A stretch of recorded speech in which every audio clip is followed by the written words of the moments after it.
It isn't about maintaining massive classes, and that's necessarily one of the things that the sort of the benchmarking perhaps leads people to just say, well, okay, so we need to get to classes of 28 and nothing else matters.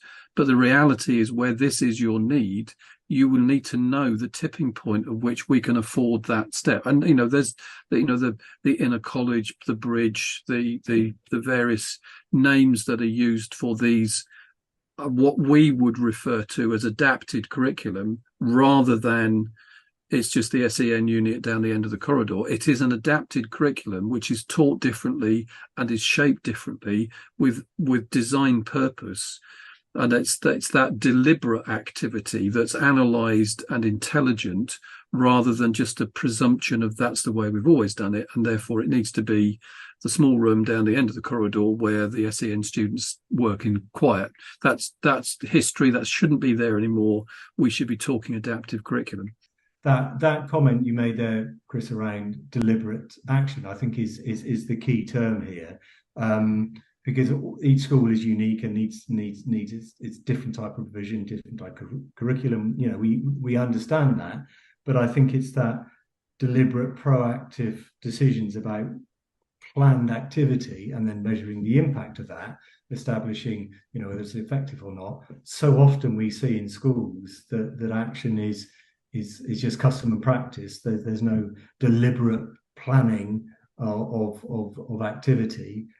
Either schools plan the deployment of staff, and there's some left over which they deploy in a loose way. And when you can total that activity up, and as I said earlier, it's staggering the costs. So I think it's helping schools plan deliberately, how they deliberately plan for meeting the SEN profiles of the pupils, how they deliberately plan for disadvantage, how they deliberately plan to ensure that there's a curriculum fit for all, that is fit for transition into post-16 if that's the particular circumstance. And I think the ability of smart curriculum to put all the information in one place so leaders can make deliberate decisions is I think the uniqueness of the analytics.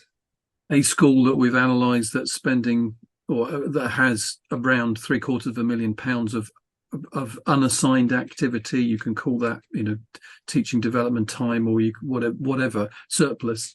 But £750,000 that then ends up in the hand, a radio in the hands of a member of staff who's walking the building, because that becomes the consequence of that surplus. That's not deliberate activity. That's using the opportunity to do something productive, but that's not the deliberate planned activity that we are referring to. It's an unintended consequence of significant scale. And, we don't use that example inadvisedly. That's real. We've had that conversation with a school, and in truth, multiple schools, not necessarily at that level, but at that consequence.